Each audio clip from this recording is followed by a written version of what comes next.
Yeah, we did think. You have a minute.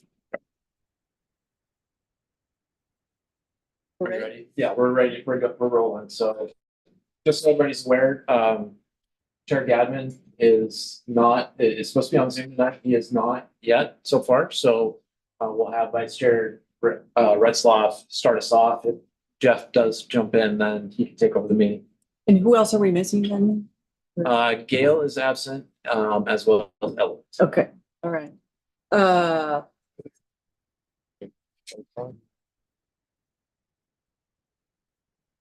You ready, Spencer? Not ready. It will not. You want me to bounce it to Eddie? Would you please? Steve, would you mind? Are you ready? Yes. Land acknowledgement. Oh, to regional land. Yes. It's you. Okay. There's Jeff, by the way. Oh, there he is. Okay, he's there. Tell me where you have ready set to read it. Okay, do you want me to read it? Wait till Jeff gets on here, I guess. He has to unmute himself.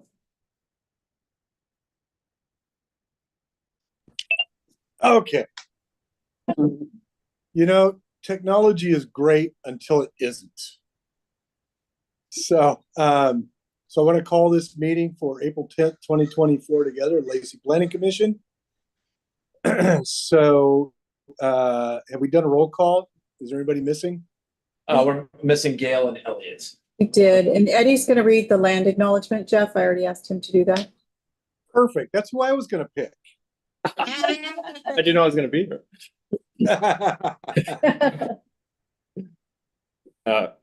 We, the city of Lacey, are on the ancestral land of the tribal people of the Treaty of Medicine Creek, including the Nisqually Indian Tribe and Squaxin Island Tribe.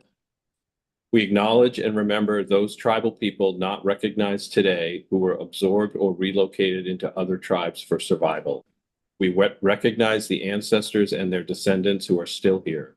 We recognize and respect the tribal people of the Treaty of Medicine Creek as the traditional stewards of this land since time immemorial, and their role today in taking care of these lands in perpetuity. We recognize and have the responsibility to call attention to the histories of dispossession, forced removal, and abridged treaty rights that allowed our nation, state, and city to develop as they have today. We recommend that community members read the Medicine Creek Treaty of 1854. All right. Thank you so much.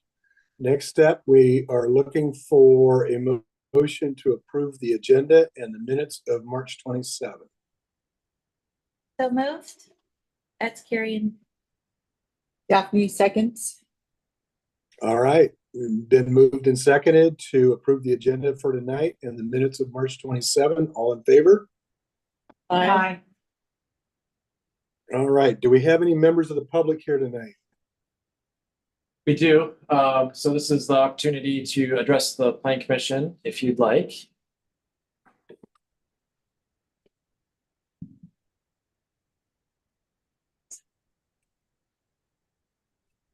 We did not receive anybody that registered to give comments via Zoom.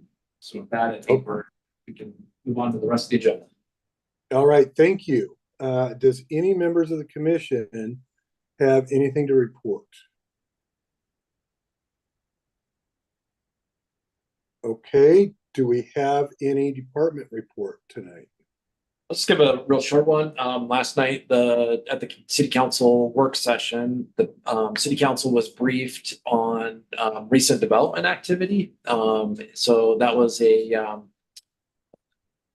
briefing worth watching. If you want to go back and watch the YouTube video, you can see kind of what's in the pipeline and some of the recent construction activity. The idea with it is a kind of it's about 6 months after the bus tour. So kind of like they'll do I think on a rolling basis now, kind of every 6 months, it'll either be a development update in the council chambers or bus tour. And so this was the non-bus tour version of the development review.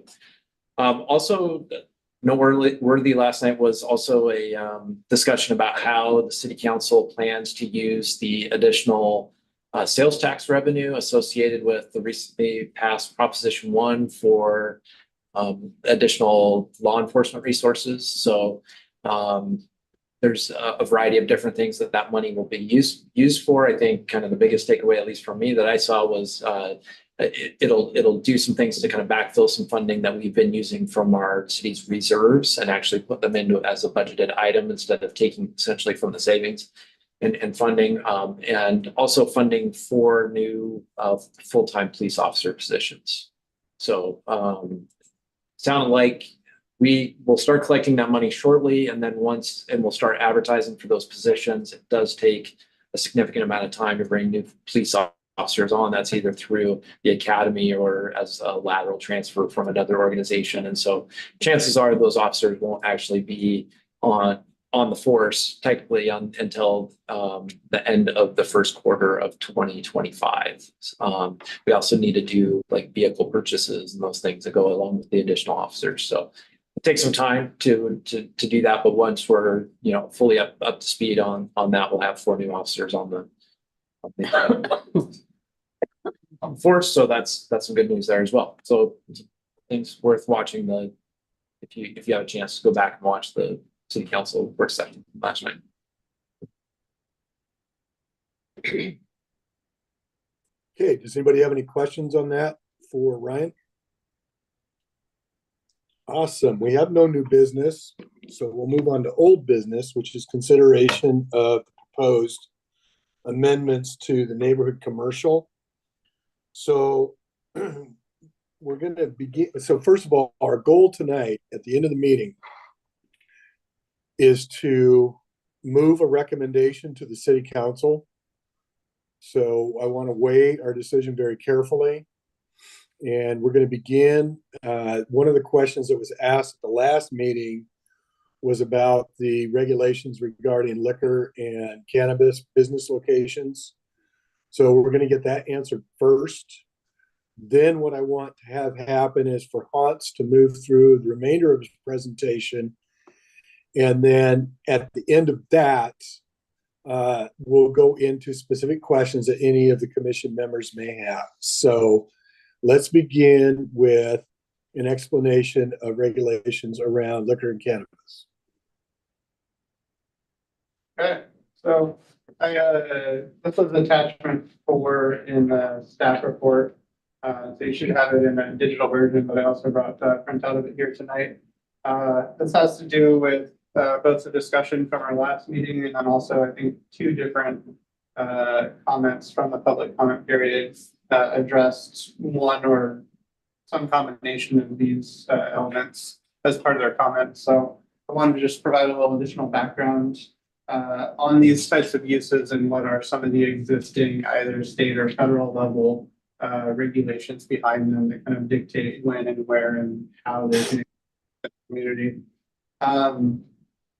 And I broke it out into liquor licenses, cannabis licenses, and then tobacco licenses, which those 3 are really governed more by the license itself.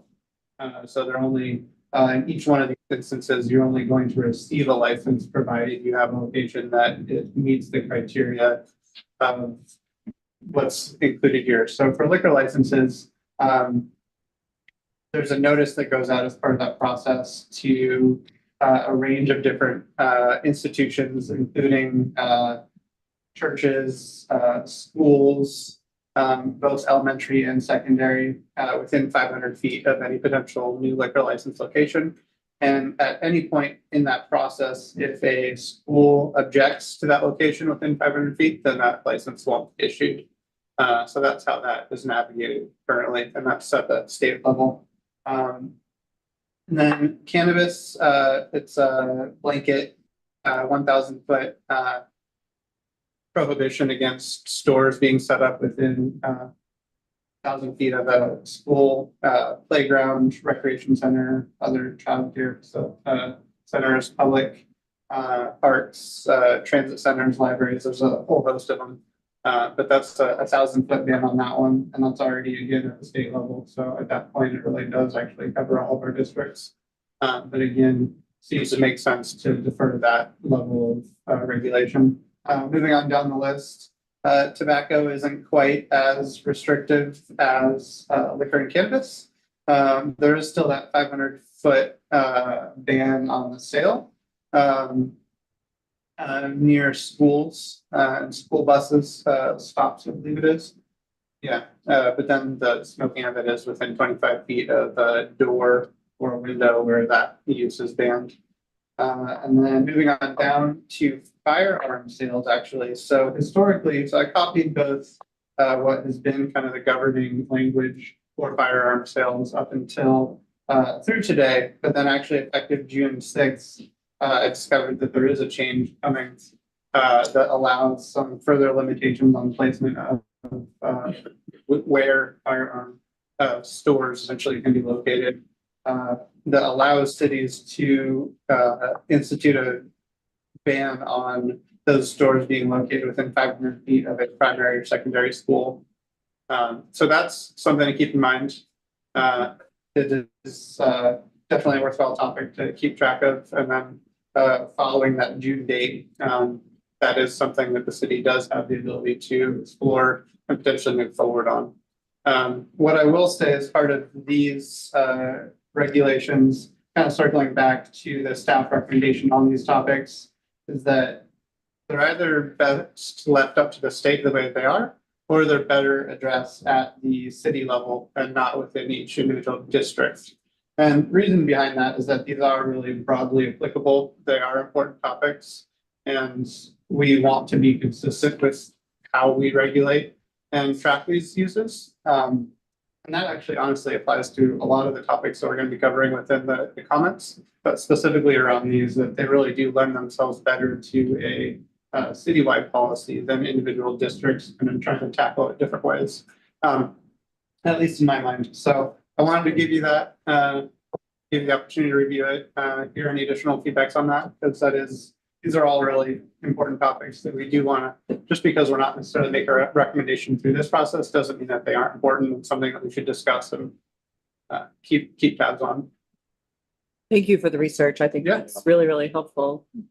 Do we put this, the firearms on, a work item for later, given the opportunity to do that? I'm assuming the process would be, we would potentially look at it and consider it and. So if the planning commission wants to look at a more restrictive regulation related to firearms that's now allowed under the legislation, my recommendation, that would be a safety, health and welfare type item that would need to be addressed by the council.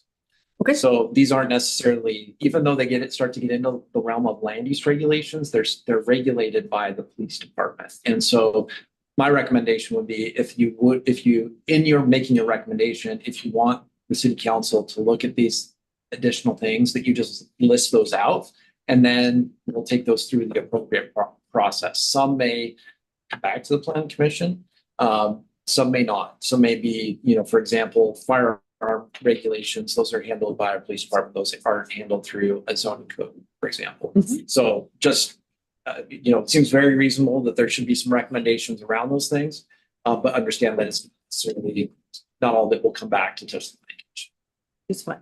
the language. And to that end, again, there are going to be a lot of important topics that we do cover in this that really are brought up through the public comment period.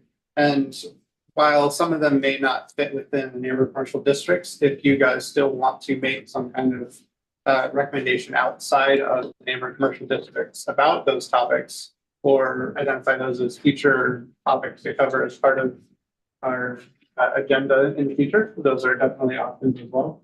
So just because we're not addressing the neighborhood commercial districts doesn't mean that opportunity to explore those further and look at options around those subjects doesn't exist in other avenues. But yeah. Any other thing on that one? I just,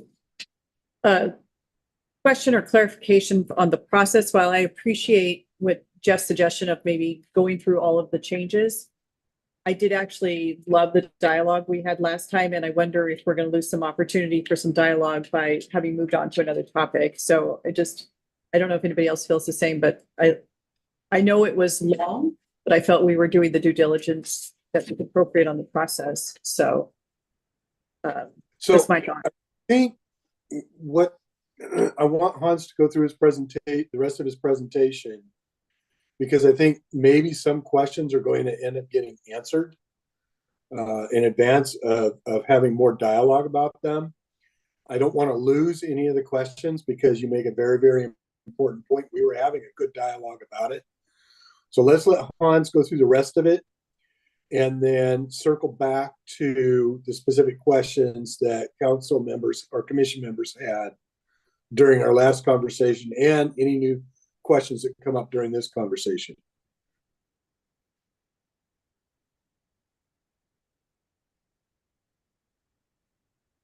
All right, Hans. I ask Ryan to share the screen. I think we're going to be starting on page 4 of the I remember the title of this document, but it's kind of staff summary and then potential recommendations on comments provided through the public comment. Roger, period. staff recommendations to Lacey Planning Commission. Is that That's the the one. one? With the weird Just make up staple? that title. Yeah, that looks like where I remember leaving off. So without anything else, I'm just gonna jump right in, and start kind of going through them. So the next one on my list, or the one that we put a pin in it and decided to come back to this one at this meeting, was increased square footage for building types. There was a request from the owners of the 41st neighborhood commercial district to look at expanding or increasing the size of our initial draft square footages for the different types of uses. The staff recommendation on that one, and this is the one where there originally in the draft, there is a 10,000 square foot for single use or a 40,000 square foot for any multi-use, whether that's commercial, residential, or combination of the two of them. So the initial draft language broke that out into multiple uses, if you guys remember. We looked at different examples in massing and what that all looked like as a little bit of a refresher.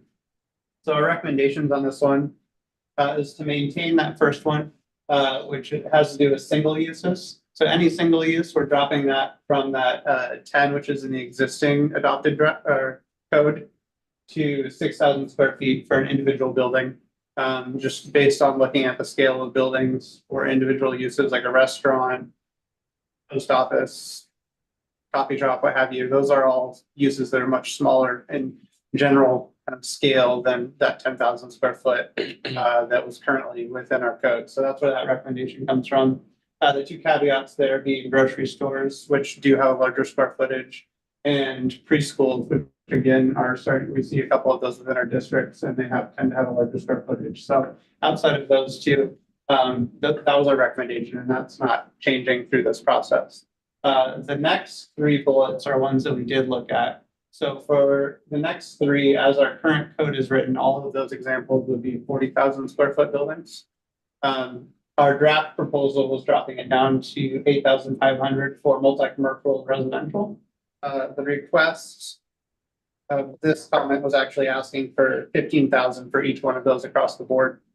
So while our recommendation is not to bump it up to 15,000, we, after looking at it, 10,000 square feet seems to accommodate some of those types of uses that they were describing, allows them to place all of the commercial requirements in single buildings. They're breaking up over numerous smaller buildings, which is really kind of where that comment was coming from.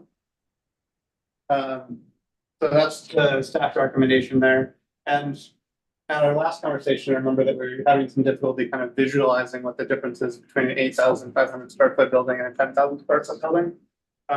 So as kind of a rough comparison, and I know that we're now not in that.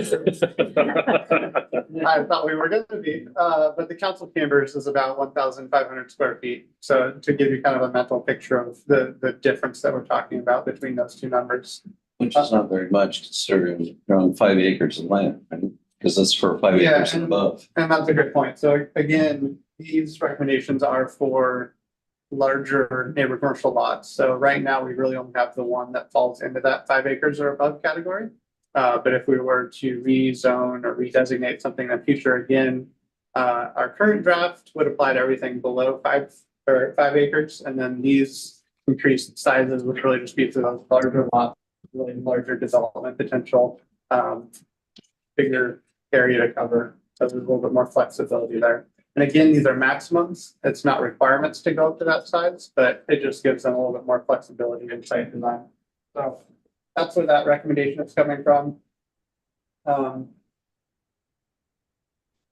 Yeah, I might mark that one so we can have an opportunity to come back to it. I imagine there might be some discussions. The next big one that I think there's also going to be some discussions on is tree habitat protections. And there's a kind of a pretty broad range of comments that came in related to this, but they all had something to do with tree habitat, protecting existing trees. And again, the vast majority of these comments had to do with that 41st and Marvin location. Reading through all the comments, I really didn't see anything that wasn't specific to that site. So really, again, when we're reading these comments, we're taking a neighborhood commercial district city-wide approach, but really a lot of these comments are targeted around one site. So. Well, I think it's a similar experience and reaction that you're seeing to when they understand the impact. They can't really understand theoretically when they see a map on a screen, but when they can see the loss of a forest in front of their own homes, they recognize the risk that everything's going to change and not the way they want it to change. So I think you saw that with the neighbor response to the Meridian Market gas station, and now this. They really understand the consequences of documents on the screen in their life.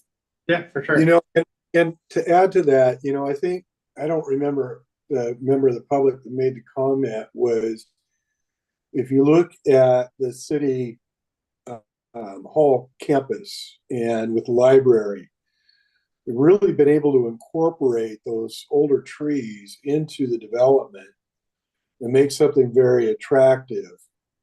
And I know in my mind, and I think what this citizen was commenting on, it would be nice if there were a way to encourage that sort of development.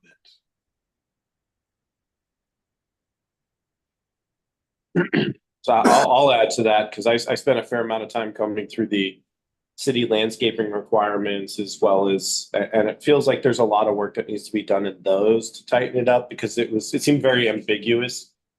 I'm not an expert in those fields, but it had a lot of, I think it relied on the opinion of the planning staff very, very highly because it had a lot of exemption priorities as well as, I mean, verbatim, the only specification for preservation of old growth species was that they're at least 60 feet tall and 16 inches in diameter at 2 feet above the grade.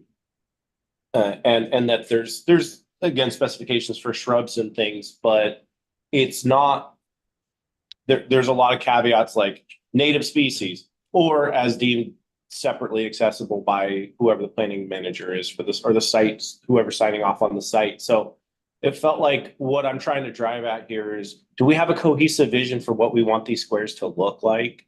If we're drafting these codes now, I think we all agree that we want mixed use, we want restaurants, we want those kind of places where people are going to gather, right? And so I think generally the city of trees wants more trees. So 20% pervious surface area doesn't sound like a lot on a lot. To me, 20% surface area sounds counter to the city of trees kind of mantra, to the green space, the open space kind of mantra that we've been talking about. So how does that differ from our normal code? Because I haven't looked that up. And I feel like we need to address more of this at a citywide level and not in a neighborhood commercial district, I suppose. So That's what I was going to add, Spencer. You make good comments, but I do believe that it is a citywide issue, not just for these few small development areas. But could it be possible to have more of a constructed design in mind without specifying you must do X for these so that we can ensure that the types of businesses that people want in their neighborhood come there without forcing them to? Right, like. Okay, let me try to rephrase that. So with that vision in mind, that we're having this community gathering space, there's a lot of amenities and things that are going to bring people together. I get the impression from looking through the feedback that people would rather wait 15 or 20 years for those to be developed with the quote right style of things that they're looking for, rather than make it a broad basket that just catches everything.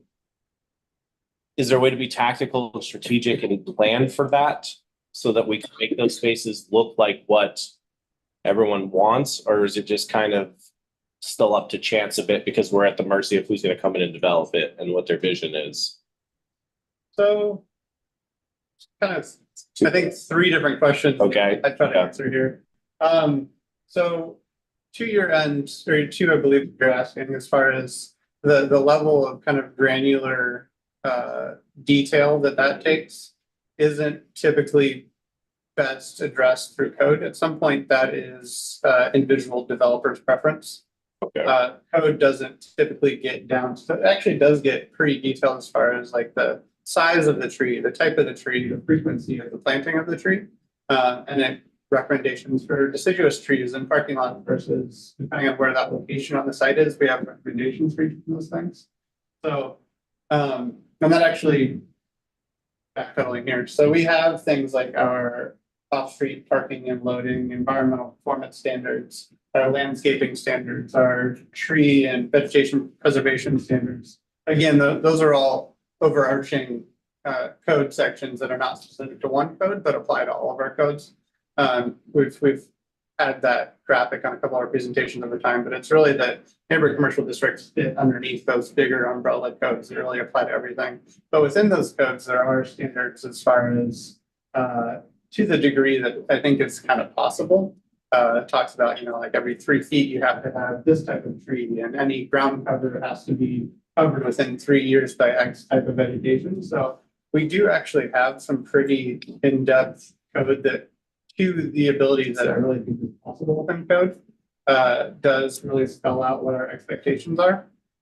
Given at some point it does become the developer's vision of how to meet that requirement.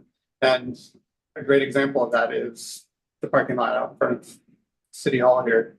You know, that vision is that, you know, trees really, there's a requirement, but then there's also the goal behind it. And for City Hall, that is something that we were in control of. So we really could go that extra mile to really make sure that our intent really matched the vision. Whereas when you have a developer, they might be coming along like, all right, I'm going to check these boxes. And those boxes are still pretty specific within each section of our code. That's not to say that it's perfect, but it does establish a pretty lengthy set of requirements as far as tree protection, restoration, just habitat in general, buffers, all of those things that does attempt to really kind of spell that out to the degree that I think is possible. That's not to say that that might not be a topic that we explore. But again, our recommendation here is not that that's not an important topic, but again, that that's not really best addressed at this level, but that is probably better addressed at a city level where we can do that and have that one set of codes that we can apply consistently across everything. So it's not depending on what zone you're in, that number of trees or the intensity of that vegetation might change a little bit. To build on Spencer's intent, I think, about protection, and if we're going to talk about that development at 41st, is to get ahead of it and have that in place before that can be developed in the direction that people clearly don't want it to be. I mean, is there a timing aspect that we can influence that to respond to the kind of feedback that we got? So I will say that all the language that I just referenced already does apply to that district. So those requirements are there. And then that district actually already has a 50-foot tree tract that's on it from back when that district was initially created, which is actually in excess of what these requirements are. So it already has requirements on that specific site that require an additional number of trees be preserved than would ordinarily on any other neighborhood commercial district site. Does it designate where they're preserved?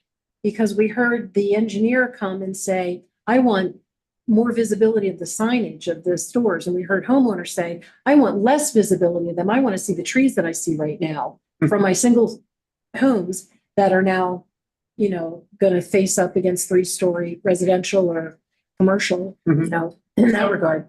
Currently, the tree tract is located along Marvin Road. There's, I don't know if you guys have been out there, but there's a sidewalk that kind of weaves through the trees that continues on down. So the tree tract is part of that with the intent that that sidewalk would get continued whenever the neighbor commercial site is developed. What I can say is that as part of any development proposal, one of the first requirements is that I'm blanking on the name of them. An arborist goes out and actually looks at every single tree on site and identifies the ones that are larger, that have special characteristics, that have some increased habitat value. And they actually mark every single one of those out on the site. And then they provide a recommendation on where that tree tract should be in order to capture the most of those trees and the most kind of healthy of those trees, if you will. So help me marry up that intention with the Hogan Bay development, because that was a complete knockdown of the entire forest. Mhm. How were there no trees there to protect in the way you just described? That sounds so much better than what it looks like right now, where Mod Pizza, Starbucks, all that, that is now just open wasteland of commercial with no trees. So I might need to, so there is still, I believe, a tree tract out there that does represent the required amount. So the portions that are now buildings are not part of that. So there is still a tree tract out there. Given a significant portion of trees did come down. So, yeah. So it met the standard, even though it ends up looking like it does, it met the standard. For a commercial site. Yeah. Yeah, some of these sites are designated as commercial, and given, I think that's a higher intensity commercial site. So that has less standards than your commercial districts do. So that's, yeah, so there is a tree tract there. They did go through that process. There was a recommendation for that location to be preserved because it represented the best section of trees that were on that site. Mhm. They're away from, I'm sorry, did you want to say something else? Okay. Yep. Seems like an unlock. It is like a point of clarity. I think we want to discuss these as we go, and I want to make sure that, because like, I think this is a great conversation, but we decided not to do this and now we're doing it, which I'm okay with, because that was my preference anyway. But I think maybe we need to, because I'm hesitant to say anything and I worry others are not, also because we were encouraged to discuss these later. So do we want to decide on how we're going to do this? So I wanted to clarify what my goal was. Last time during our conversation, there were questions that came up that staff needed to do homework on. Those are the ones I want to circle back to. This is the process. What we're doing right now and having these conversations is exactly what I want to do. So I should have been more specific. Okay, that's because I understood we weren't doing this, and I wanted to do this, but okay, so then do we need, because I don't think we landed the plane on the square footage then. So Sure. are we gonna go back? Let's finish this tree one and then we'll. Okay. That's on. Okay. Then I have a comment. Yeah. I do think there's an opportunity. I appreciate the overall city code and the rationale for all of that, but I also appreciate that these are neighborhood commercial districts and maybe they could be more, ask for more trees, no matter what we talk about, whether it's this neighborhood commercial districts, changing a zoning on any kind of thing. My tenure on the planning commission, trees always comes up, is a prevailing issue across everything. And so I think in a neighborhood commercial district, I think they're going to want more trees. And I think we ought to talk about making this more intentional with trees than say a commercial district, which I understand those are zoning, but I don't think people want this to be a commercial district. They want it to be, I think they want it to look different. That's my opinion, but agree. Could I interject?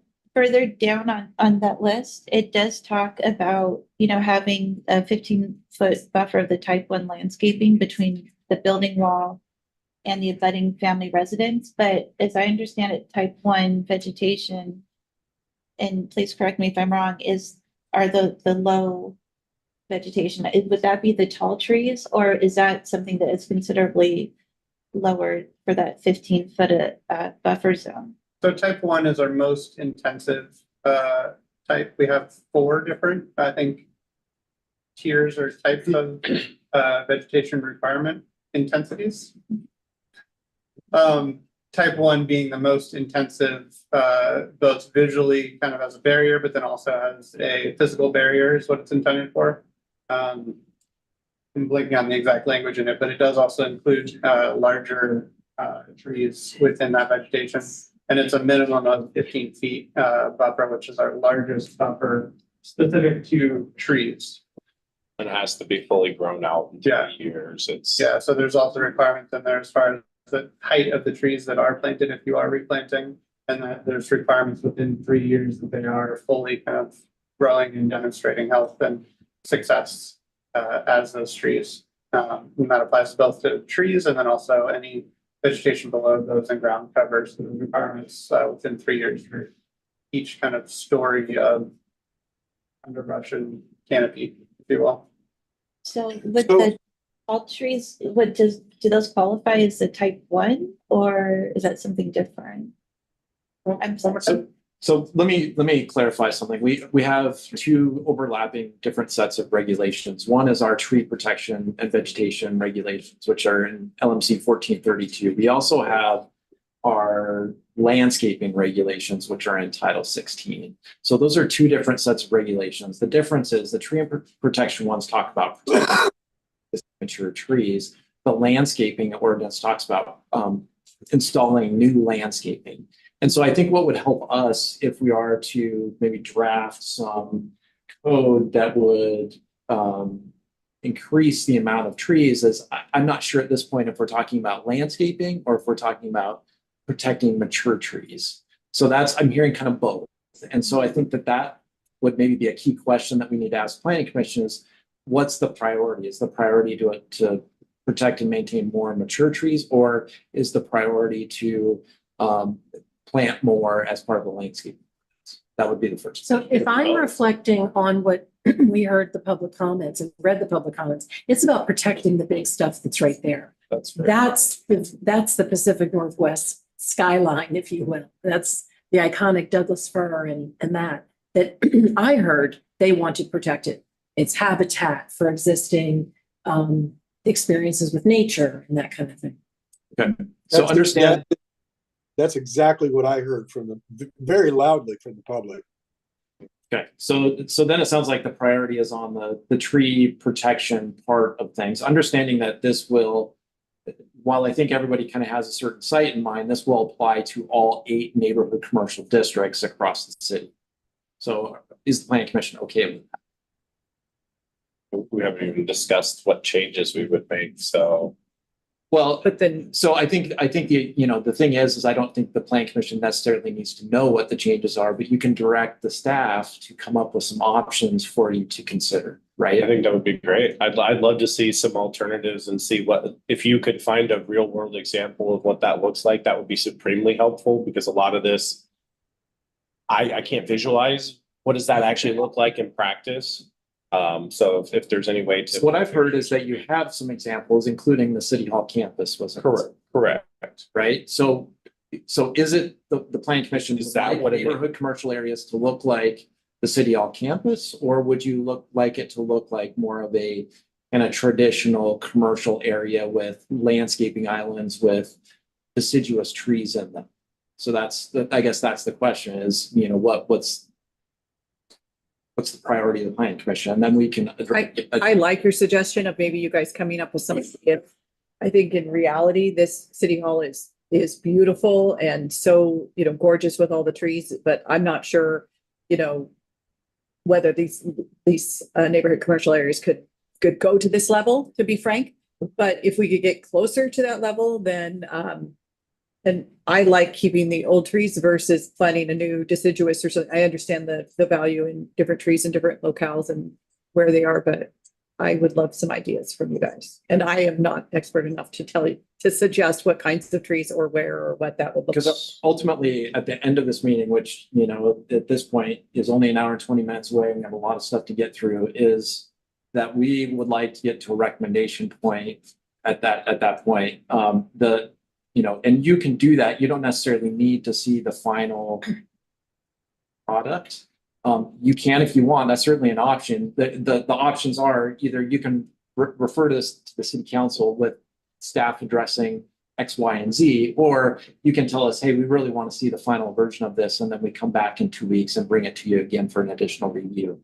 Understanding that we have a lot of stuff to get, and this is taking all of our time and has for months now. So just keep that in mind that, we're happy to provide you with that information, but understand that if we have to do that and come back for future meetings, we're going to be losing time on other stuff. So In other words, we can get lost in the trees. If they're nice, tall, 100-foot Douglas firs, I'm in. Yeah. So, Well, you have yes. places like 41st and Marvin, that is a proposed development, what is it? It's a overgrown tree farm is all it really is. It's a habitat that people So- deliberately bought their homes adjacent to, Right. so that they're not next to bright neon signs and But noises. we're talking about just trees right now. So Well, if you want to try to preserve trees sitting 12 inches apart, overgrown, crowding each other, as they've gotten over, because they were originally designed as Christmas sure. trees, so. But I don't think anything that's happening on those sites has to do with appropriate pruning for the health of the trees. It's about knocking them down for bricks and mortar. And I think to reflect what we heard the public say, as Daphne said, over and over in different ways, and Jeff as well, that it's about minimizing the impact to the habitat. And I don't think we need to see I'll agree. a map. I think what I'd like to reflect is we just like as much protection as possible and not leave it up to the developers to interpret, but to have the guardrails like you have at City Hall, and did a great job of protecting and blending a purposeful building to do good business here, but also it's not an eyesore. It's got birds and animals and everything around you. So that's my. I do think we have to be cautious though, because if they may have bought knowing that it's, a green space now, but it was zoned neighborhood commercial It's when private purchased. property, that's neighborhood commercial. So, So- you did buy in knowing that ultimately it could be developed along these lines. So I think they have to be There cautious. has to be some balance. But I do hear that the trees are a recurring theme with the planning commission and city council, I'm sure as well. And that's what and keep in mind, I'll mention this, that right now, we're still operating under old codes, right? So at any point, somebody could drop a land use application on, the front counter of City Hall and have a vested application under old regulations. So the longer we continue to discuss this, the longer or the higher the risk gets that somebody does something that isn't, within the vision of what the community wants. So At this point, we do want to get to a recommendation at the end of this meeting. What I would like to propose at this point, and I need a thumbs up from everybody, is that we go ahead and let the staff, because the staff has heard very loudly from the public. Now they're hearing very loudly from us. And I think we've got really, really good staff that I think we can trust to come up with something that captures the spirit of what we're talking about, because they're definitely more expert at this than we are. And so what I would like to propose, and give me a thumbs up if you're okay with this, that we go ahead and say to the staff, we want you to come up with a recommendation that captures the spirit of what you've heard. And if we don't like what they came up with, we yank it back and say we want to do more modification. Is everybody okay with that? we're talking relative to the trees, correct? Yeah. Yes. Yes. Okay, awesome. Time. All right, with that, moving on to the next one here, which is a request for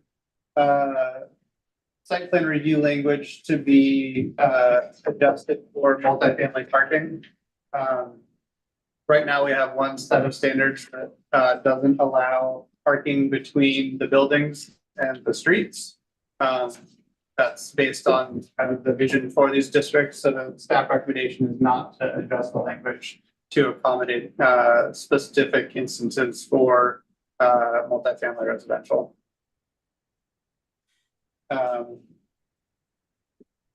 confused when I don't hear any comments. What did you just said? Yeah, I was just like trying to digest what you said as well. Could you speak that in, Yeah, in so non-city currently- speak? Currently, there's no scenario where this instance exists, so our code doesn't currently address it. That said, when we're updating our code to allow more multifamily opportunities within these districts, there is a scenario now where multifamily could be on the ground floor, the closest use to an adjacent street. So there's street, sidewalk, whatever that structure is, and that structure can now be a multifamily structure.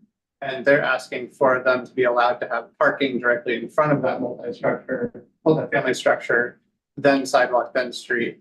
And staff recommendation on that is not to accommodate that because that's not really consistent with the intent of these districts, the way that we discussed them today.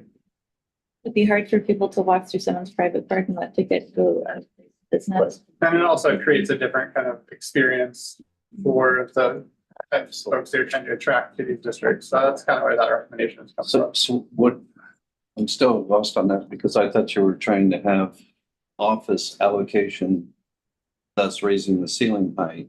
Is this what we're talking about? That type of use? No, so this is specific to residential uses within these districts. Okay, We have a requirement currently that doesn't allow parking in front of any structure within these districts between the structure and the street. It's all parking have to be either on the side or behind the buildings. which is, doesn't allow for street expansion.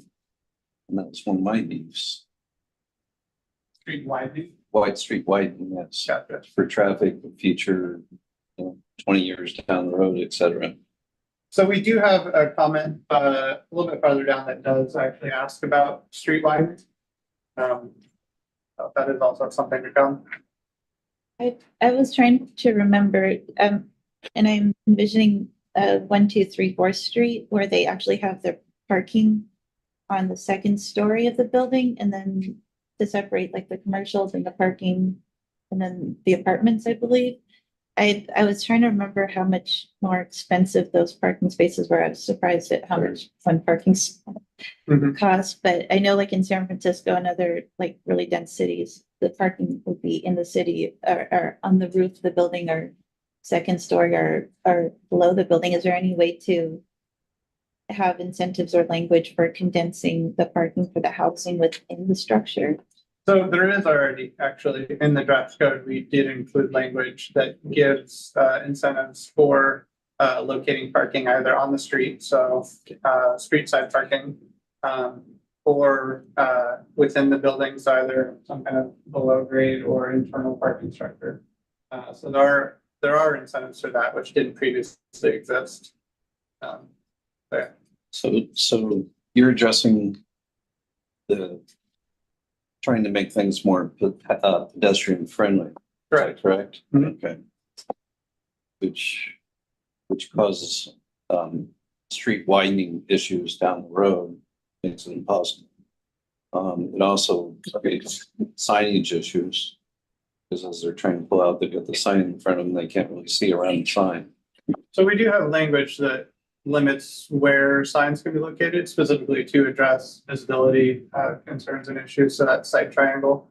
So we do have another section of our code that goes into signs in depth and eliminates really that scenario from being possible in many instances. Still happens, yeah. Sure. I agree with your recommendation and because I think ultimately this is neighborhood commercial. This isn't a new multifamily development. And I think by allowing some level of parking, we're just feeding into that of them, putting another multifamily and not doing the commercial part, which is what we want these to be. Yeah, I agree. I think the staff recommendation is spot on here. Okay. So that one had to do with parking. We also have a few more parking related comments specific to overflow and increase of parking requirements. So we have some requests actually that are asking for additional parking. So just more parking within districts. And then later on, we actually have some requests that are asking for less parking in districts. Our recommendation for this one and that future one are both, we have development guidelines and regulations that go into pretty detail and depth about parking and really break it out based on the type of use and the intended outcome. So our recommendation again is to rely on our development regulations to address parking and not to create new parking standards for these districts alone. Correct. I desperately want to talk about parking, but as citywide, so. That's again our Shut- recommendation. Yeah, But does the city better address as a citywide topic? Correct, than yes. District topic. Yeah, and I think this point feeds right into what Kieran said. So I think it's good. Okay, the next one. Having trail care malfunctions over here. Yeah, so the next comment that came in, and this is again really targeted at the 41st and Marvin location. So really everything that we're looking at from here on out is really specific to that location. So keep that in mind when we're reading these types of comments. But there was quite a few comments that expressed concerns over multifamily of any kind, apartment or apartment uses, and if forced into having residential, their preference was for single family, if anything. This kind of the general summarizing a bunch of different comments here, but generally that was the Yep, feedback that we agreed. got. I will say that as our code is currently written, multifamily is permitted within the districts. The limitations or additional code that we're looking to add actually seeks to both soften the transition between residential and commercial units. And it also increases the amount of kind of separation requirements. So things like setbacks and how intense the vegetation and buffers have to be and where and when windows can be facing adjacent uses. So I would say that compared to existing adopted code, what we're currently proposing actually lessens the potential impact of these districts on adjacent uses, if that was possible to follow. As a follow-up to that, also the 41st and Marvin location is surrounded on 3 sides by streets, so it actually doesn't back on or share a parcel boundary with any residential of any kind. So Just an unused lot, right? That's- Thurston Public Schools. yeah, so it does Future back elementary on site there. future school sites, but it elementary. doesn't back on any residential sites. And in instances where there are tall buildings, there are requirements for stepped back situations to lessen how imposing those are on adjacent uses. So what is the city of Lacey lot across the street going to be? It's a well site. That's a well site, so it'll never be developed. It'll be developed as a well site, so it'll have like a water tower kind of thing on it. But Full water tower. yeah, but not for buildings, you know, it would have utilities on it. And that would be And then- type 1 landscaping, correct? So the maximum blocking that away from everything else on those kinds of utility sites. Yeah. So that goes back in the landscaping standards. And then on the other side of that is North Thurston's this future high school site around that as well. So So again, our recommendation is no changes to our draft, but our draft does include additional protections for these instances that are kind of described here. And I will note that we'll get into height and privacy related comments in a little bit. But this is just one grouping of comments that kind of came in, so. So as I read this, is the letter of intent. What they're talking about is a multi-use 10,000 square feet building and then homes, 144 homes along the same lot. 100 and one more time? So they're proposing. I'm just reading the letter from, that was addressed to you by Dixon Frog and Burgess. Burgess letter. So what they're talking about is 10,000 square foot multi-use in addition to putting homes on that lot. Is that correct? That's where that suggestion that we went through of raising the caps earlier came from them in that letter. They want to go from 10,000 to 15. 15,000. So just 5,000 more square feet. Which Well, probably because it's such a long lot along Marvin Road. So it depends what you're comparing it to. So compared to our existing adopted code today, the limit is 40,000 square feet. compared to our proposed draft that we rolled out previously, that is 8,500. Compared to what we're recommending is somewhere between what they're asking for and what we currently have in our draft, which is 10,000 square feet, which is 1,500 square feet more than what is currently written in our draft, but still less than the building scale that they were asking for.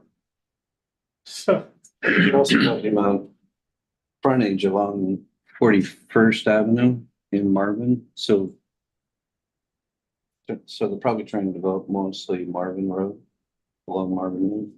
Maybe we can come back to the building square footage. I just want to make sure that planning commission is not suggesting that there be any changes to this section, correct? No. That's correct, yeah. Yeah, so we talked about this at the last meeting and what the commission members that were present felt was that this was from somebody's got a specific project in mind, and that we felt that it was kind of dangerous ground to spot zone, basically, for a particular project idea. And so the commission members that were at our last meeting said, you know what, let's leave the proposed language as is. So we'll come back to the building. Just do that at the beginning. We'll do that here at the next one. So keep us moving. Kind of moved it over to this meeting though, didn't we? Whether we would vote on the square footage being adjusted or not. Correct. That was our first item that we just kind of skipped through before we knew the format. So we'll put a pin in Before we got it. lost in I trees. think a lot of these next ones are gonna be a little bit easier. Yeah. And then we'll get back to the bigger topics. So we can. The next one being light rail, there's a request for light rail. We're not gonna make any staff recommendations to not make any changes based on that. We'd need a few tax dollars to make that happen. So- So, um, So we need a better spell check program, really? Like, Yep. yeah, light rail. We got a big typo there. Scandalous. All right, we'll just scroll until that just- See that I'll be in tomorrow. All right, the next comment was, Can I come in on that? Do we have a 50-year plan for, rather than allowing development along the corridor that would be part of light rail? Light rail, boy, that could be a whole planning commission meeting all in itself. The quick answer to that is no, there are no plans to extend any kind of light rail to Thurston County. We would have to incorporate it into the Sound Transit taxing district and a whole bunch of other things that, would be, could be a topic of the whole meeting to figure out. Could be multiple meetings. Well, the reason I was asking, because like when they pushed through I-5, way back, they had a year plan portion of it where they didn't allow development along that track that I-5 would follow. The more likely scenario that we would see, at least in the 10, 20, 30-year range, would be a more higher frequency bus transit, oriented kind of situation between here and Pierce County. so my comment to that, just from going up to an even higher threshold, 10,000 foot level, is the obstacle to getting light rail to Thurston County is the Nisqually River. And it has been made very, very clear by the Nisqually tribe and Department of Transportation that any light rail discussion will not happen until the larger discussion of replacement of those freeway bridges happens. So we are looking so far out for a city like Lacey to try and incorporate that in any planning right now is way premature. and again, this comment was for 41st and Marvin location, not I-5. So light rail is not gonna speak for everybody, but not in our near-term plans for that location. The next one was a comment about increasing street widths to accommodate larger SUVs. Reading into that comment, that we're also talking about how that would increase district safety. We've done studies on this, and widening roads encourages people to drive faster. It does not create safer environments. So the recommendation there is not to add anything to this district language that would address that. And again, if that were to be addressed, it would be through our development codes and regulations, not this district. That's street related topics. So staff recommendation there is no draft language changes. What is the speed limit? Is it 25 through there or 35? I think it's 41st Marvin. Yeah, I think it's 35 on both Marvin and 41st. at least on Marvin. I don't know about 41st with that location. It's 35. Yeah, it's 35. It changes to 50 at 44th. So We also have a comment about added bike lanes and ADA features. Again, this is something that would be addressed at the time of that. Again, this is targeted around 41st, but in any instance, when the adjacent property develops is often when those types of features are installed. And again, that's covered through our development guidelines and public works standards. So that's really where we address those things, and it's a citywide approach, not a district approach. So our recommendation there is this is better addressed at the city level. No changes to our draft code for this district specifically. The next comment was pretty broad ranging. It had to do with garage doors, tempered glass, outdoor seating, security features, soundproofing, free libraries, air conditioning, elevators, dog parks, and covered rentable gathering spaces. They wanted us to specifically identify and approve each one of those uses being allowed in these districts. They are allowed in these districts, we're just not going to list them. So our recommendation there is no changes. The next section here had to do with height and privacy impacts. So we touched on this a little bit earlier, but again, concerns over tall buildings kind of infringing on the privacy of adjacent neighborhood uses. Again, this really had a lot to do with that 41st and Marvin. That said, it doesn't share any property lines with any adjacent residential uses.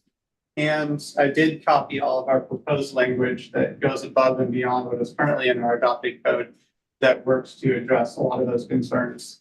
So that has things to do with the intensity of that type of vegetation buffer, how wide that vegetation buffer is, step backs above 35 feet, rooftop patios. We spent a good amount of time talking about that one.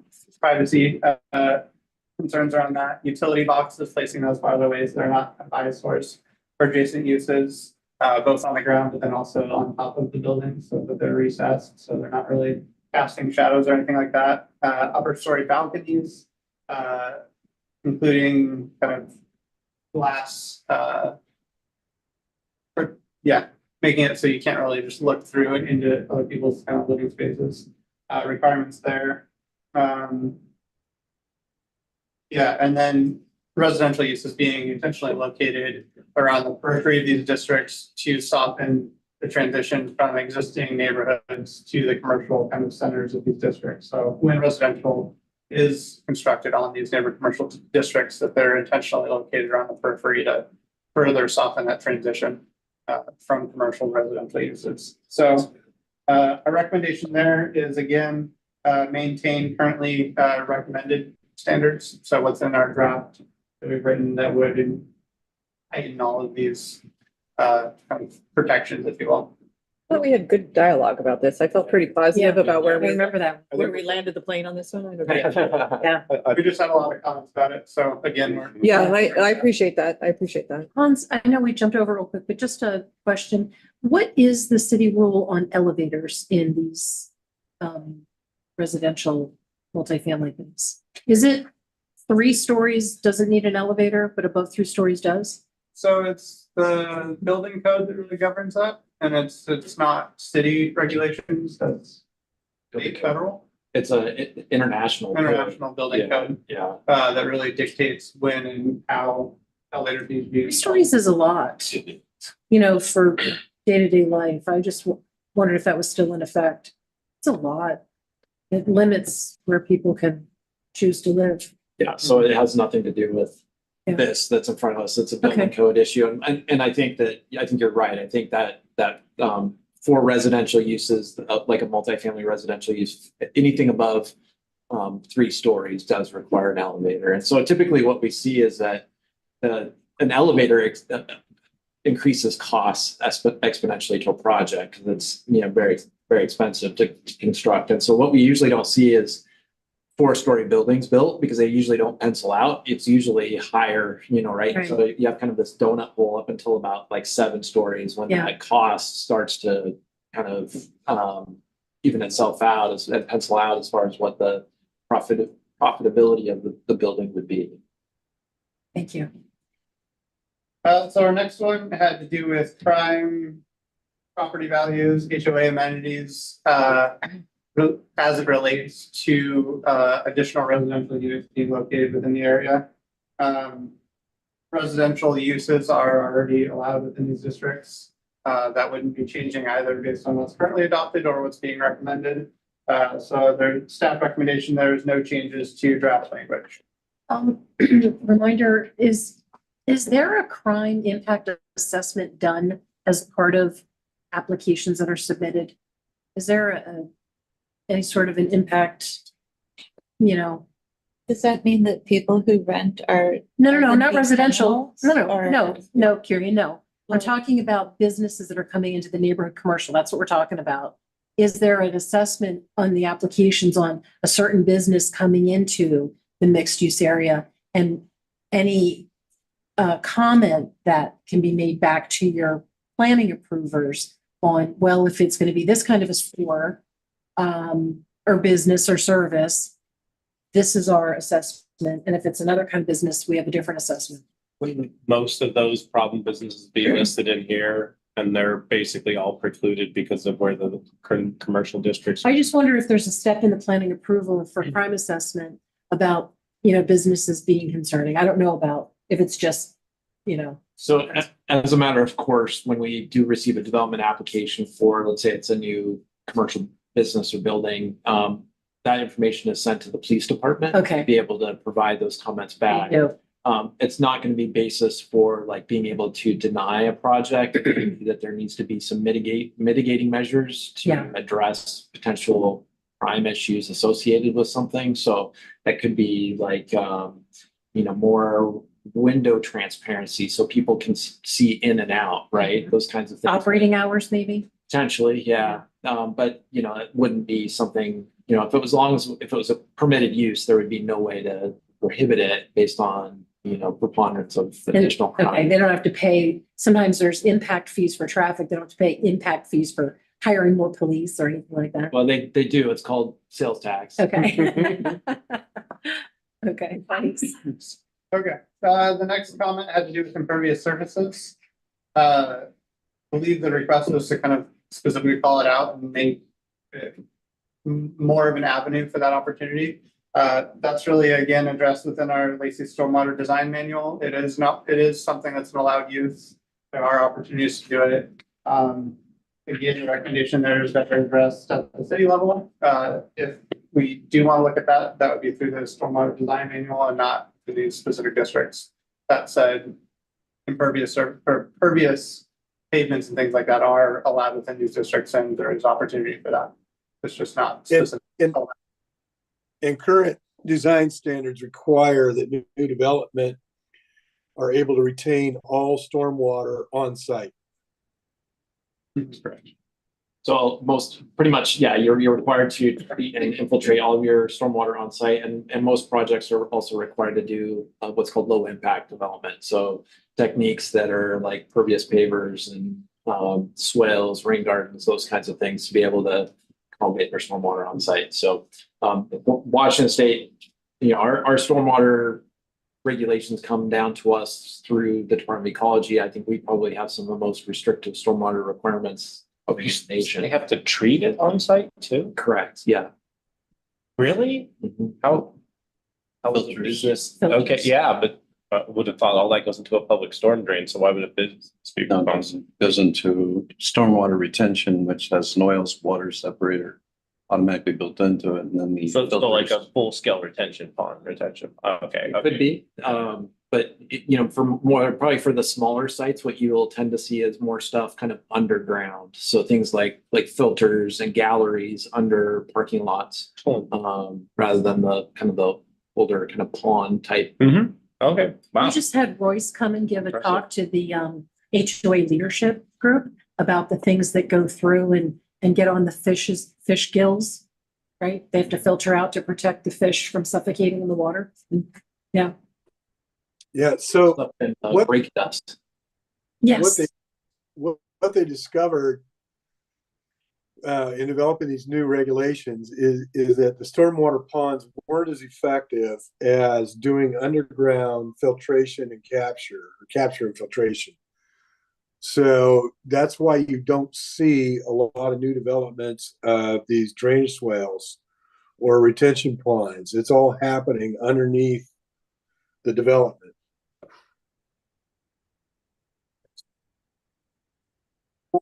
Last comment here is reducing parking requirements. In other words, parking maximums. And again, a recommendation here is that this is better addressed at the city level, not the district level. Primarily through our development guidelines and regulations through Public Works. So no draft language is recommended to be adjusted based on that one either. We did spend a lot of time talking about parking before, yeah. I remember we spent a few months of time. Yeah, so Big- definitely a big big issue, discussion. definitely a lot of things to explore, but again, that's better explored. At the city level than at an individual district approach. At least our recommendation for that one. So on any changes to that, and just before we kind of set the stage here a little bit. So let's get back to the building square footage issue. Right? And actually, I'll share screen just one more time so we can see this. So this is something that I think we need to, probably get more thumbs up. Oh, did I? There. Supposed to be. So this is something that we need to kind of get your thumbs up on. How you want to handle it. So right now, looking at the draft code, 6,000 square feet for individual buildings. The current code is 8,500 for multi-commercial use buildings. The staff's recommendation is to take that up to 10,000. It's a request of a developer, but yet we feel like it's reasonable. It's not, it's not a building type that would be out of scale and would fit better with, their development type. So we're willing to give a little bit on that. The residential side as well, 8,500 to 10,000. And then mixed use where you have, residential and commercial in the same building would go up to 15,000 square feet. And that reminder again, these would be all for these sites that would be larger at 5 acres. Which is what? The one. Currently is one. What's the likelihood of another 5 acre district being designated a neighborhood commercial site? Is that something that the council has eyes on in the future? There Or are do you think it's going to be pretty static? no ongoing or Okay, comments that have come in at all related to that. Central? no, that's exactly what my impression was. Yeah. It feels like we were just catering to their thing but I think we established why. Why do they want this very specific request? I think as far as the multifamily building specifically goes, 10,000 square feet is a common building footprint for a multifamily structure that allows them to, 8,500 is. It's like a sweet spot for profitability and. Exactly. Okay. So that's a very reasonable request then. Right. Okay. And basically, you're increasing a building footprint by the size of the council chamber. Yeah, So- but it makes a big cost benefit. Right, especially, when we've got requirements in there for affordable housing, right? Currently, yeah. That was one of So the that's another thing to just keep in mind is that, I think we need to make sure that, we're balancing things a little bit, that, while we're trying to get more affordable housing, we could also, help, have some flexibility when it comes to some additional building square footage to make a project better pencil. I don't think they're nefarious. Well, and I think that's, to me, is a critical point. If we make this change, we've got the affordable housing element and we're talking about some increases in maybe the trees as well, because I think these are this could potentially prevent some of those other things from happening, but if we're gonna give the economies of scale with the larger building size, then we want some of this to be affordable and we need you to keep more trees. So these are our recommendations, and again, they're recommendations based on our currently drafted code. They're not recommendations based on what's currently adopted. Currently adopted, it's 40,000 square feet to keep in mind. So these are still significant reductions from what is currently permitted within these districts.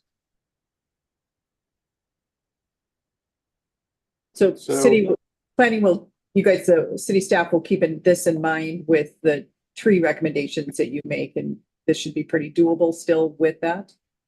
Yes, yeah, this would, That'd be not it. but not.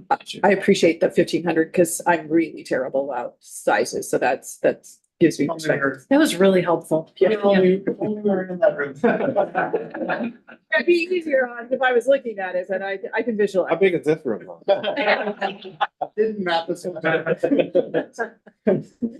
and I think that the proposed building caps actually, will help retain that neighborhood feel that we're after on these sites. If you get too big on the square footage, all of a sudden the building starts to overwhelm what the intent of the neighborhood commercial is. So I really, in my opinion, that the staff recommendations are good. In practice, I guess we have to kind of watch waivers and exemptions decisions along the way, right? Because we'll have all this nice structure. There wouldn't be any ability to have any flexibility in these unless it was expressly stated. So things like a variance I've been here, well, it started as an intern, we'll say 25 years now. I haven't seen a variance come through. Because, you either meet the code or you don't, unless there's extremely extenuating circumstance, like there's a big boulder in the way that we cannot move. And so therefore we cannot do this, right? It's not just because we want it that we get it. So unless it's in the code that says it's allowed and this is how you can get that, the hard and fast limitation is going to be, in this example, for moving forward with a 10,000 square foot for a multifamily structure. It'd be more likely they would try to change the code and that Right. to code it like just commercial versus neighborhood commercial, and that's Right, so unlikely. that's a Where the rezone. comment came from, right? Yeah, That's that's a what they're trying to do rezone, here. or if they wanted to try to modify the zoning text, that would be a zoning text amendment. Both of those things do come through the planning commission and ultimately the council to approve, so that's not a, like, you just apply for it, get it kind of thing either, so there's a significant amount of process associated with that. I also have to remember that developers for affordable housing, there's far and few that can have the financial ability to do so, or the means, technological means, and this is something that would benefit everybody to get the affordable housing concept in place on someone that knows that this is how we can do it. They've already purchased the lot, so. So I'm hearing general consensus that these are. Staff proposed change is good. That's what I'm hearing. Shouldn't we have a vote? I don't think don't need to vote specifically on that, but once we get to our recommendation, I think, yes. But I think the only other one, are there any other ones that you guys were thinking about that you want to circle back around to? You could reread them all and make sure I'm good. So maybe it's kind of like remind us what, like, the last time, so there's an updated code in the packet, correct? And that reflects the planning commission's direction at the last meeting. Maybe just kind of hit the high points on that. So we talked a little bit about the affordable housing requirement if they're going to do ground floor residential, correct? Yeah, so following our first iteration or round of this, some of the recommendations that came out of that have been incorporated within the draft code that was then attached to this packet had to do with requiring commercial spaces to be constructed as part of the first phase of a site's development and not a later feature phase. So somebody comes in and do residential first and commercial later. So requiring commercial is part of that first phase. So that was one. Removing gasoline fueling stations as a permitted use and actually moving it to a prohibited use in all its incarnations. So whether it's an accessory use or a standalone use. What was the purpose of the commercial first? One more time. What They was the don't purpose for? build the residential and never get around to the commercial, Yeah, and so we the actually intent have of an- these is commercial, We actually so. have an example of one of our neighbor commercial districts where we allowed the developer to come in and build residential with the intent of at a future later date, building a commercial part, and they still have yet to ever do it. Which one's that? Tilden. So that was the other developer, not the 41st in Marvin, but the other one that came in and was gave public comment as part of that process. So what they have remaining is their kind of neighbor commercial component of their site that it's now empty. Which is not ideal. Good track record. Order of operations there isn't quite what we're looking for. So strengthening the language around that just to ensure that that doesn't happen in the future. So it sounded like, sorry, reading through the vegetation and the landscaping thing, it sounded like there was a bond of sorts to ensure that that landscaping met the requirement within whatever the maturation timeframe was. There is. Does the city have something similar with permits and bonds? Like, hey, if you approve this, you build this, you get penalized for not completing the plan? Exactly. So the idea with the bond is we first have a performance bond that says, in order to, you give us a bond that basically says, we're going to do this. Once we make sure it's been done, we go out and inspect it. And if it's been done, we release that bond. If not, it gives us the ability to go against that bond to do it ourselves. Similarly with maintenance, if like you put in your landscaping and it all dies in a year, we go out there, we hold a maintenance bond. I think it's for 2 years to make sure it's, the vegetation takes hold. If not, then we go against that maintenance bond to then replace the stuff inside. So yeah, we already have that in place. I don't know if 2 years is really enough, just thinking of experience and even some of the developments I've seen where trees that will become very, very large are put in and then almost immediately removed as soon as maybe that 2-year buffer zone is up. I mean, and I think you were talking about a city arborist or someone to go to check, but I don't know how the city is for enforcing the removal of trees and required vegetation once they've been approved, as the bond has been returned.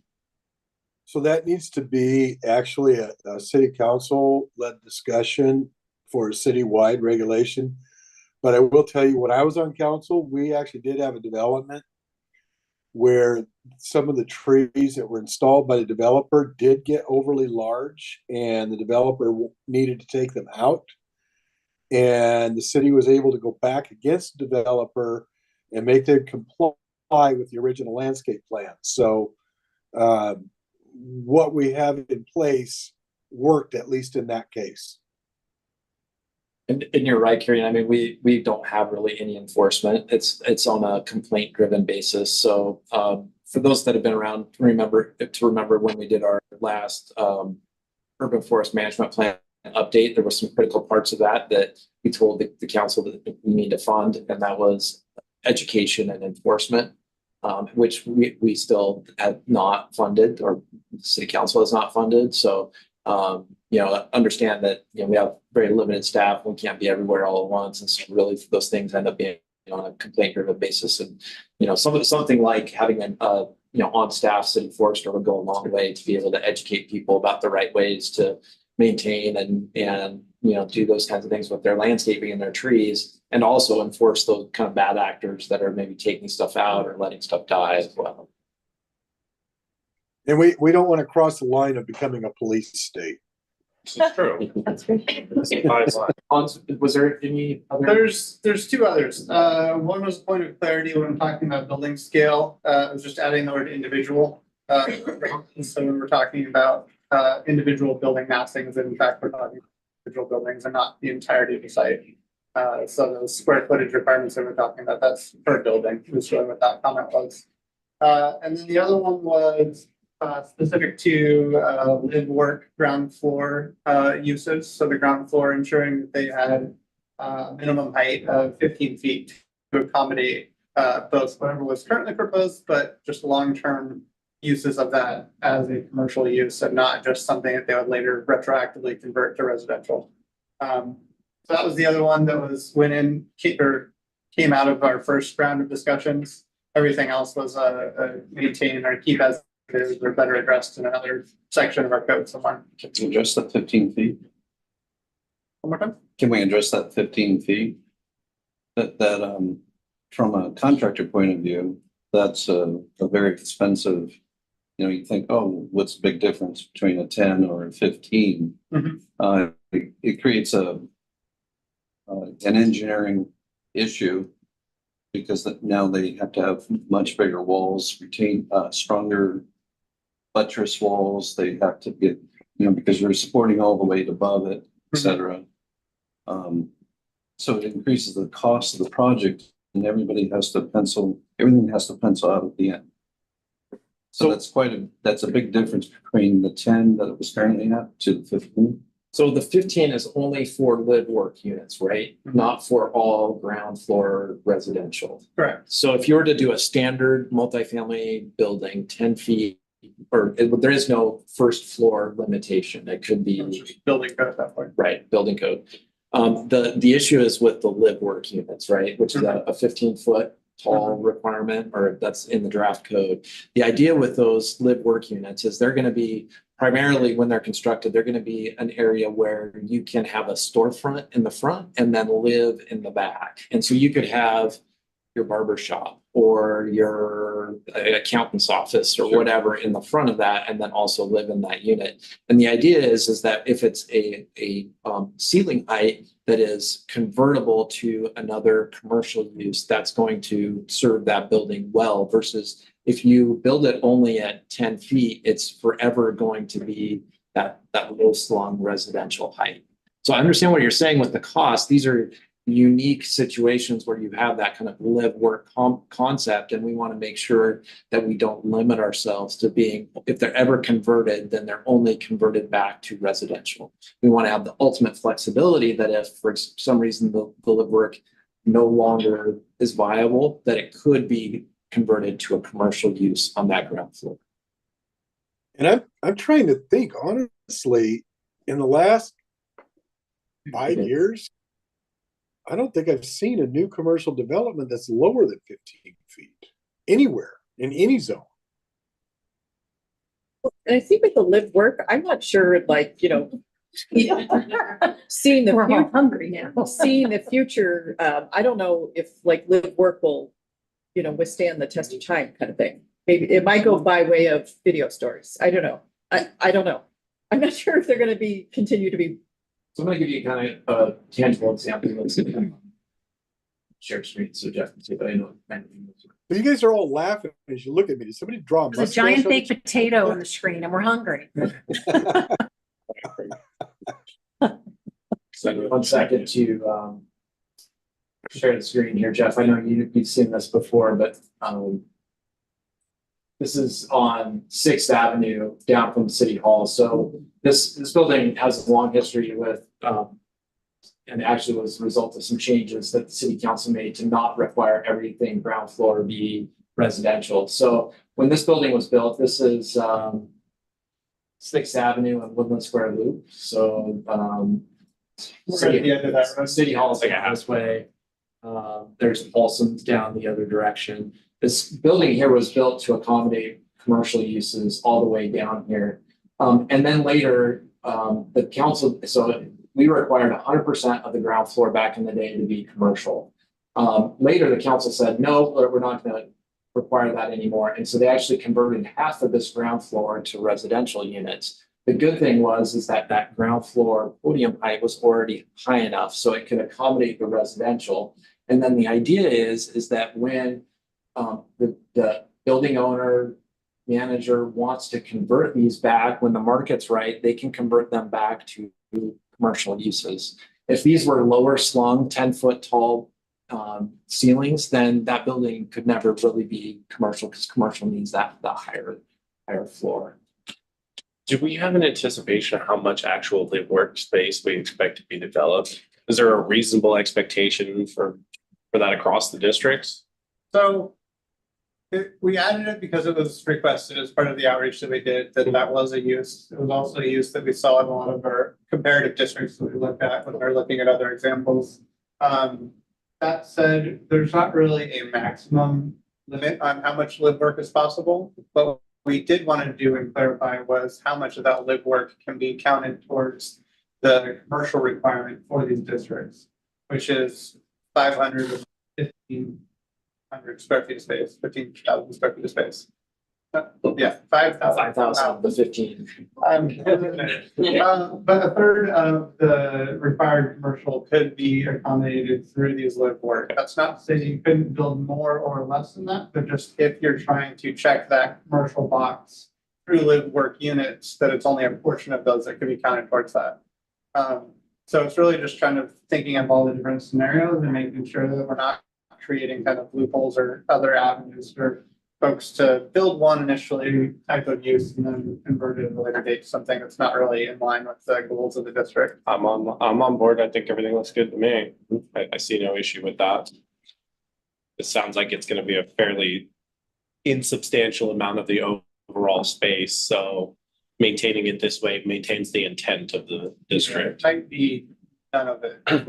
It might not be a use that does go into place, but in the event that it is a use and they're counting it towards the commercial, we want to make sure that it really is viable for all commercial uses and not just that initial construction. And then after that, it's kind of reverts back to residential.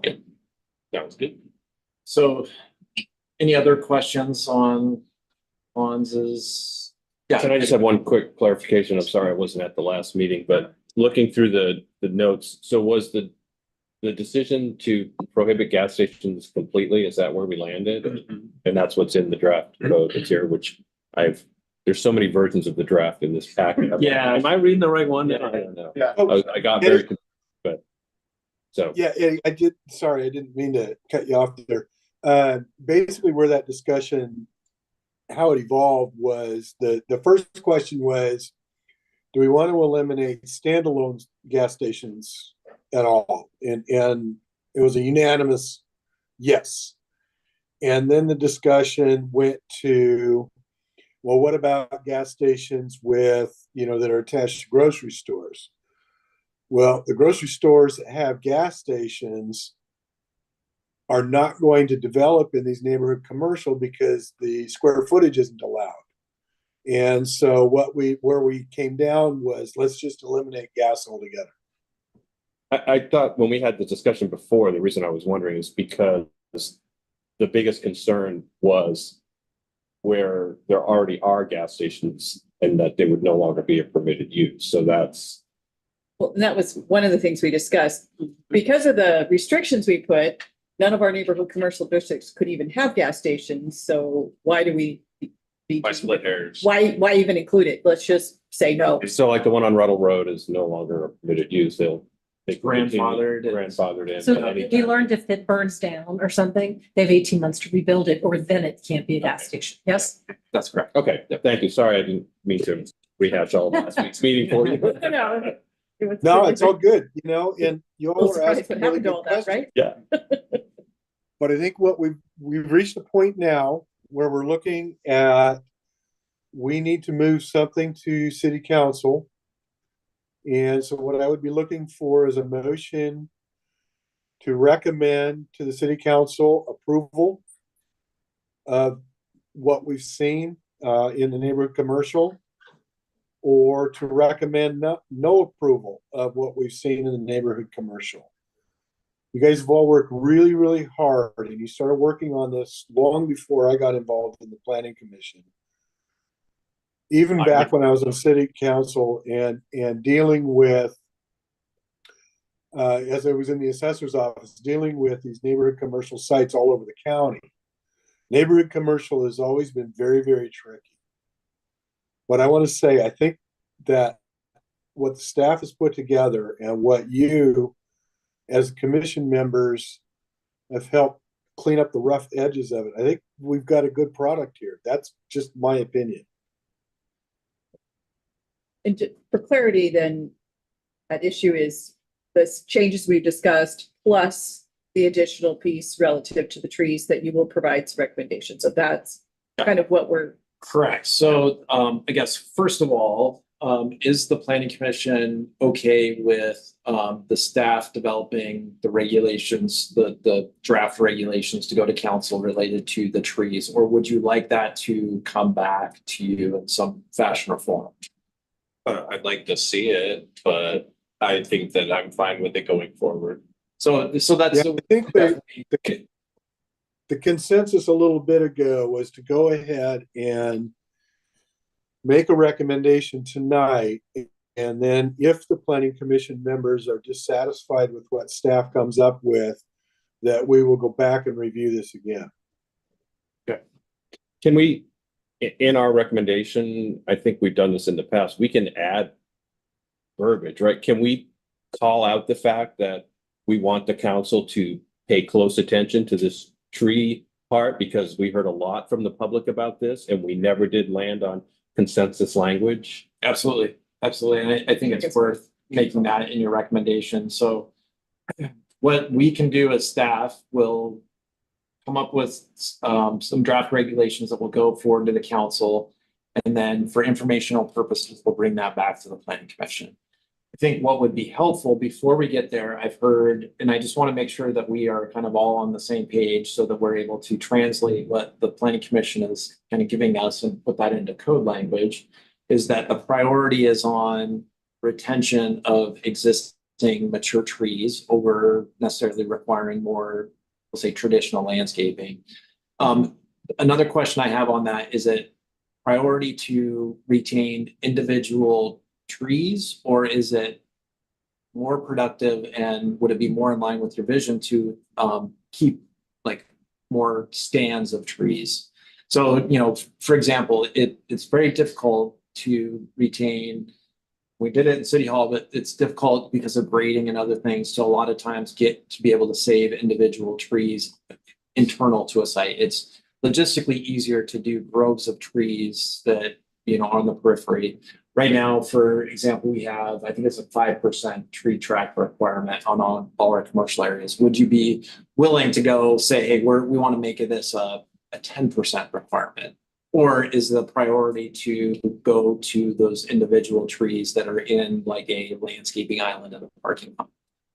Or both? I mean, I guess that's the kind of the next question is, I think, you know, we need some additional direction on that to help us develop the regulations. Is there any way, I don't know, that we call out the fact that they're existing trees? Like, so it's not the number of trees or the percentage of the, like, if there are no trees on the property today, then we don't need them to plant 100-foot Douglas fir on there. Right. But if it's completely covered, then we'd rather see something like City Hall than something like, you know, Hogan Bay. Yeah, Eddie, I I don't- think you're onto something. And I don't know how you Yeah. do that in the regulations. You know what I think maybe it's talking about aesthetic screening, like leaving trees in clusters that make screening. So Hogan Bay got credit for saving a line of trees along something that doesn't matter because it's on the perimeter. But if there's chunks of aesthetic screening groves of trees, that would break up the visual a little bit. And I think probably address what we heard from the public comment. Yeah, in 1432, the vegetation protection and preservation section, they talk about sections of trees that have 50 feet of continuous canopy cover as like the smallest unit, and that you have to maintain those. But it doesn't specify where on the site, what that constitutes, what that looks like, how that affects things in practice. And that's a really big nuanced conversation. And I'm going to go back to, I think we should have that. I want to have that conversation. I don't know if it's relevant to the neighborhood commercial district as we're talking right now, because I do want to make a motion soon. But it does sound like Ryan's looking for. Yeah. parameter. And I we think did, it's So about I- basic. there was something in the list of it that did have a staff recommendation of moving to preservation of tree cover to 10%, but I didn't understand the context entirely and what that would change in practice there. So I wasn't So- sure. Might add My, two things. my experience talking to arborists and foresters is that the idea of preserving a stand or a grove makes much more sense for the health of the trees than trying to address individual trees. Especially with the Douglas fir, if you strip out too many of the surrounding trees around a particular tree or even three trees, it weakens them and can actually endanger them Yeah. for the future. So I think the idea of encompassing the idea of stand or grove makes much more sense. And that's what's already in there. And I would agree with that. And I think, I don't like the aesthetic of just keeping a sole tree just because this one tree. I think it looks contrived and I don't think it fits with maintaining. So I would agree. So as you called it groves of trees or whatever, I would think, I would lean towards that. I would just ask, I think it needs to be a meaningful difference though, and not that you guys would do this, but not, 10 to 11% kind of thing, Yeah, I think the whole board could go all the way around and never come to a conclusion on this, because it just. That's where we need some direction. I think what. So the problem is, if we switch it over to somebody, ask for recommendations, they're going to come back with what are the parameters, which is what Brian I is think trying to define address. parameters. Yeah. Whether it be a single old growth, which is what he's talking about, or a stand, but sometimes you don't want to preserve a stand. They're just simply Douglas firs that were originally a tree farm, That's growing okay. way too close to each other, and They're just worth gonna kill preserving each too. other off because Because they used to be a tree farm. That's okay that they're still there and valued. I think. I mean, I live in a neighborhood that was built in 1979 that was literally a tree farm. And the way that it was developed, a lot of stands and groves were preserved. And they are some of the healthiest trees I've ever seen. So yes, it can be done. Yeah, I was gonna say two quick things. We already have a lot of language that governs landscaping style trees. Whether that's in parking lots or that's adjacent to buildings or whether that's providing buffers between uses. I think where we can get the most mileage out of this is in the form of a tree tract. Tree tracts were recommended within our code in multiple places from arborists based on not necessarily the aesthetic, but from a healthy forest trees habitat perspective. So that's where that recommendation comes from. We actually have specific language to intentionally co-locate trees because it is a better habitat. So from a functional kind of environmental standpoint, the tree tracts is really where we get the best mileage from that perspective and where those recommendations are coming from. What does that mean by tree tract? Does that mean you put a 20-foot maple where a 100-foot Douglas fir used to be? Is that what tree tract means? Like putting in lines of cultivated little trees? Potentially. So it's. That's a big difference than what I think we heard from the public. Yeah, so or it could be, so it's really setting aside a lot or a section, a portion of the parcel that's purely dedicated to trees, whether or not that's newly planted trees or existing trees. I think that's the distinction I we're would- talking about there. I would opt away. I think the Newly public planted, I intent that we heard was Maintaining, preservation. And I think Preservation. that gets to Eddie's point that we're talking about really sites that already have existing trees is really what we care about.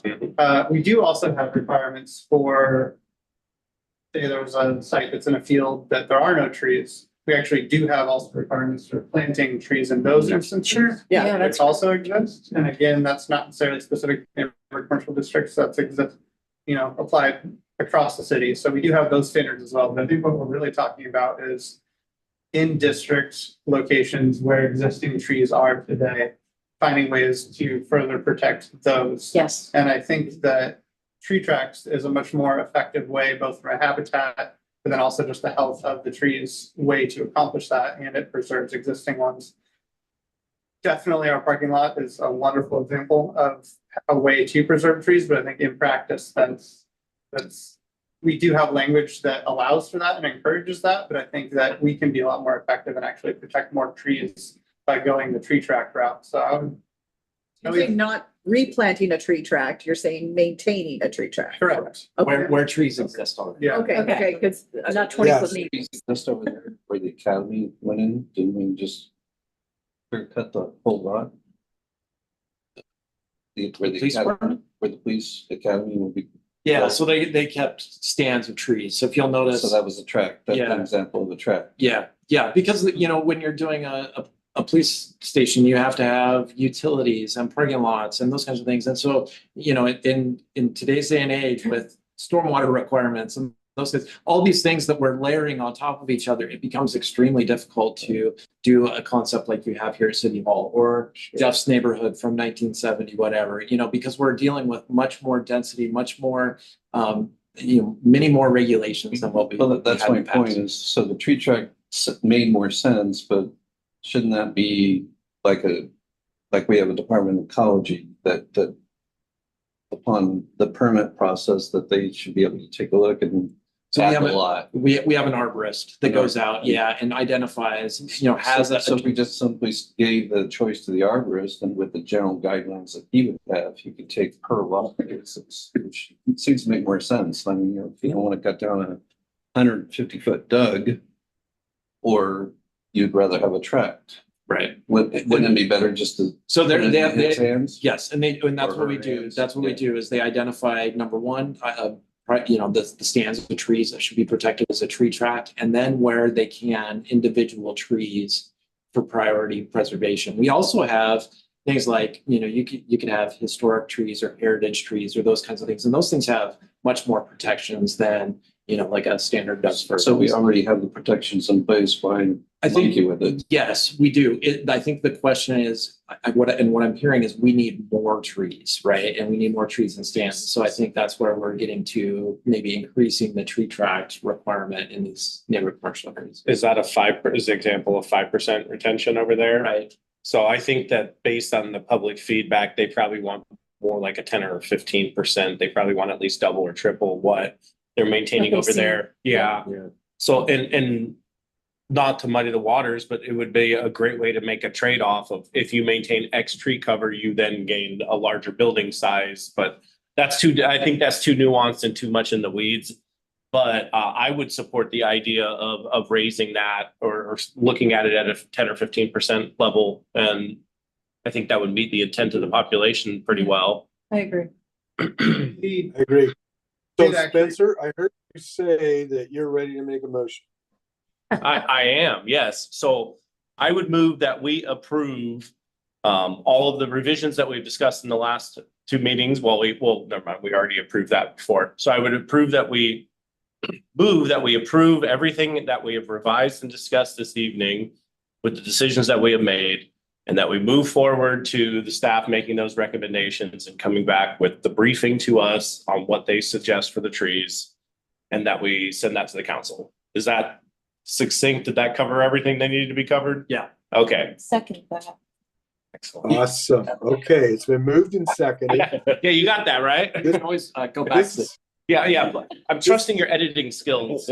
Make me succinct. Yeah. It sounds.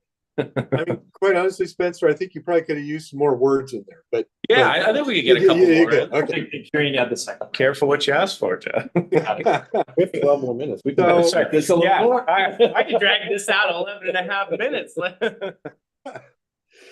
So we have reached the end of a very, very long road. Is there any further discussion? Holly, Okay. thanks to city staff for being patient with us through this process. I think we could probably learn some lessons on maybe being more efficient through the early stages and wait till we get to, but I think you guys have done an amazing job and really heard us. And I think we did a great job getting public input. So I just think that for the record, that's important to say that we really planned the dickens out of this. Yeah.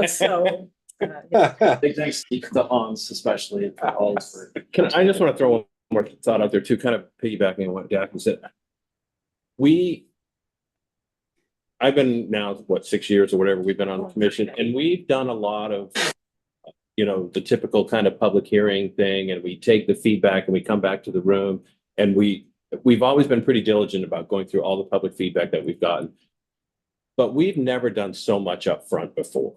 And I feel like the number of rounds that we've done to get input from the public and get their feedback. And I know everyone's not going to be happy with what we come up with at the end. Everyone is going to have the thing that they think we should have done differently. But I feel like we've taken all of everything that we could have gotten from the public. And worked our way through that. And I appreciate the staff really spearheading that, because there's no way that we would have gotten to this point if we hadn't spent, what is it, a year and a half or however long it's been that we've been doing this. So thank you.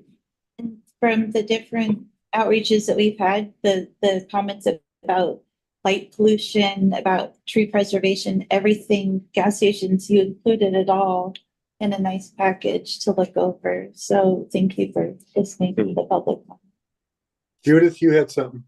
Thank you, Jeff. To echo, of course, Daphne and Eddie's appreciation for your patience with us, your explanations and things. Can you continue to protect the intention that we've brought to this exercise when you are with council, and carry through how we got here and what's really behind the words that show up on your document? That's what I think I would really appreciate.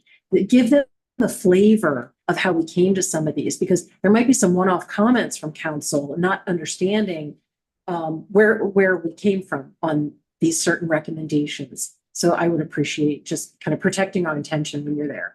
Yep, absolutely. And that's our role as staff, is to, provide the planning or the council, all of the background that the planning commission did, all the public comment. Basically, we have created the record, which now gets, taken to the council, but our role is to also inform them as we make presentations and stuff like this on, what we've heard, the importance of different things and all that. So, it's not necessarily to interject our own personal thoughts or feelings. It's really to, give the information of the public and the planning commission. So we'll make sure to keep that in mind and continue on doing that through the council process. I have one more And- quick thing, and I know with a motion on the just- table, maybe this isn't the time, but can you share with us at some point the schedule for how the council is going to address this? Yeah, we can do that at the So- next so- meeting. Before you, I just want to say, in addition, at the meeting where this is presented, I'm going to be there representing the commission. So I can be there to answer any questions they might have. That was what led to my question. I want to know whether I can be there too. Yeah. If we have 5 or more, it needs to be noticed that the planning commission will be there. So keep it to 4 or less, just for the. Glasses, wander in. We'll keep the planning commission informed. One thing we didn't know was if we would get through this whole thing tonight, and so we didn't have, I think in May is when this is going to go to the council. So, well, we trusted you. We just rewrote it in pencil and not. It's 7:53 and we still haven't voted, so. All right. So Aaron, can you repeat back the motion at this point? Interjected. And then Carrie seconded. Excellent. Recorded, so we Yeah. Okay. So it's been moved and seconded to move a recommendation forward for city council to approve the revised neighborhood commercial district, subject to the tree language revisions. All those in favor? Aye. Opposed? Awesome. Pat yourselves on the back. We did it. All right, so we have exhausted the agenda. Does anybody have any communications or announcements they want to share tonight? All right, so now I'm going to tell you that I am conducting this meeting from the beautiful shores of Lake Chelan. Not But I am China. here for work. I am here for work, if that matters to anybody. I wish I could be there in person, but thank you all so much for your efforts. But really, from the bottom of my heart, thank you for your dedication to this community. It's pretty awesome. And with that, I will say good night, everybody. Thanks, Jeff.